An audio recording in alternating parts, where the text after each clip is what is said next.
चलो देखो क्वेश्चन क्या है कि so that the vectors 1 minus I I and 2 minus 1 आई, यही है।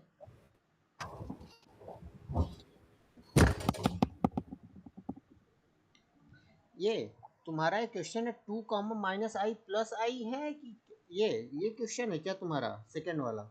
-1 प्लस आई होता है, ऐसा है क्या कुछ? हाँ, -1 plus I is then third कहाँ गया इसका? ऐसा थर्ड कहाँ है इसका? I think they're assuming it should be 0। अच्छा ऐसा क्वेश्चन है, हो गया, ठीक है ठीक है। तो फिर सपोज ऐसा तुम्हारा क्वेश्चन है, तो then 2 comma minus i plus i होता 0, ऐसा ना? Okay. Are linearly dependent over the complex field C, मतलब complex number, but are linearly independent and over the real field R। Solution solution क्या है देखो। अब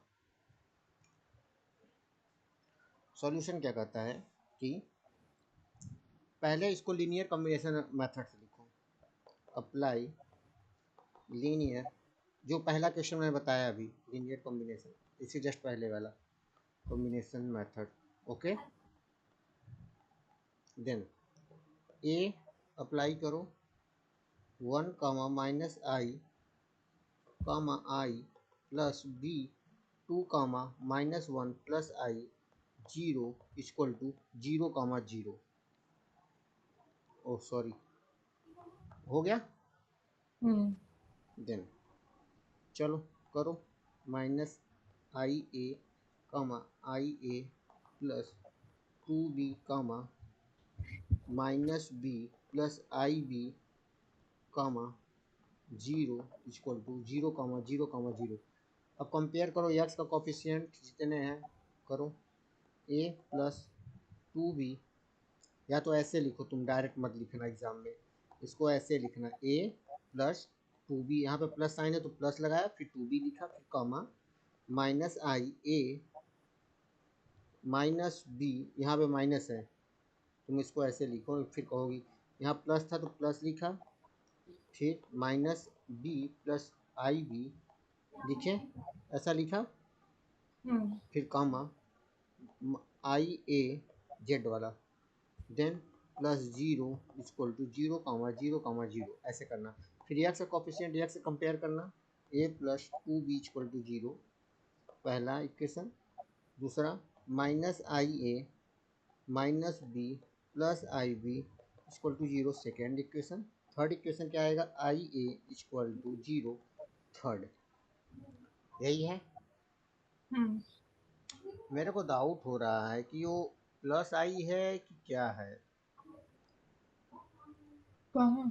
जो तुम्हारे क्वेश्चन में ये प्लस आई, यहाँ पे कॉमा लगा है या ऐसे प्लस आई दे दिया है जो 0 हमने माना है?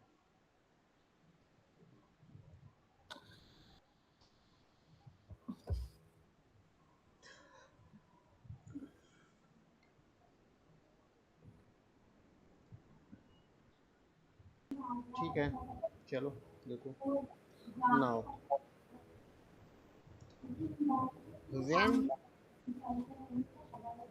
व्हेन क्या क्वेश्चन है, व्हेन क्या लिखा है, over real field, when complex field complex field C, it means A B belongs to complex C, okay? Then first second third equation देखो, look first and second third. तो third से देखो सबसे आसान है, थर्ड क्या दिखा रहा है, I A equal to zero, A equal to zero हो जाएगा, हो जाएगा या नहीं। देन फर्स्ट इक्वेशन देखो फ्रॉम थर्ड, अब फ्रॉम फर्स्ट इक्वेशन से देखो, फर्स्ट इक्वेशन कंपेयर ही कर रहे हैं, A plus two B, A plus two B equal to zero. A का वैल्यू जब जीरो है plus two B equal to zero, तो बी का वैल्यू भी तो जीरो हुआ हुआ। Real field complex field compare कर रहे हैं, जैसे फर्स्ट वाला मेथड वैसे ही कुछ किया हूँ, लेकिन यहाँ पे ए डायरेक्ट जीरो हो गया है। कैसे, देखो देख लो, नहीं कहोगे कि क्या डाउट कर रहे हैं, क्रिएट कर रहे हैं आप। From third equation i A equal to zero plus, इसको ऐसा लिख सकते हैं, जीरो प्लस आई जीरो लिख सकते हैं। तो कॉम्प्लेक्स को, कॉम्प्लेक्स वाले टर्म को कॉम्प्लेक्स से कंपेयर करो, तो ए इक्वल टू जीरो बना। फ्रॉम थर्ड देन यहाँ पे फर्स्ट इक्वेशन में देखो रखा,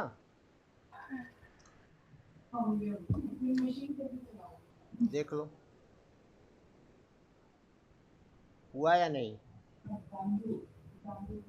तो ए बी क्या हो गया यहाँ पे, ए और बी, यहाँ पे ए और बी जीरो जीरो हो गए। तो यहाँ पे क्या लिखोगी, हेयर, एक सेकेंड क्या क्वेश्चन था जी तुम्हारा, कॉम्प्लेक्स था कि हमने रियल माना है, ओ हमने रियल मान, सॉरी सॉरी, ये तुम्हारा इसके लिए है, रियल फील्ड, सॉरी ये रियल फील्ड के लिए है, ये रियल फील्ड के लिए है। ओके, ये जो कंपेयर करते थे real field and complex field, समझ में आया बात। तो हेयर क्या हो गया, ए बी आर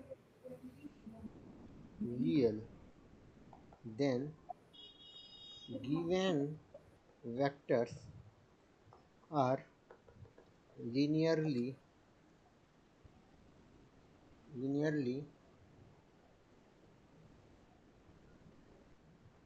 independent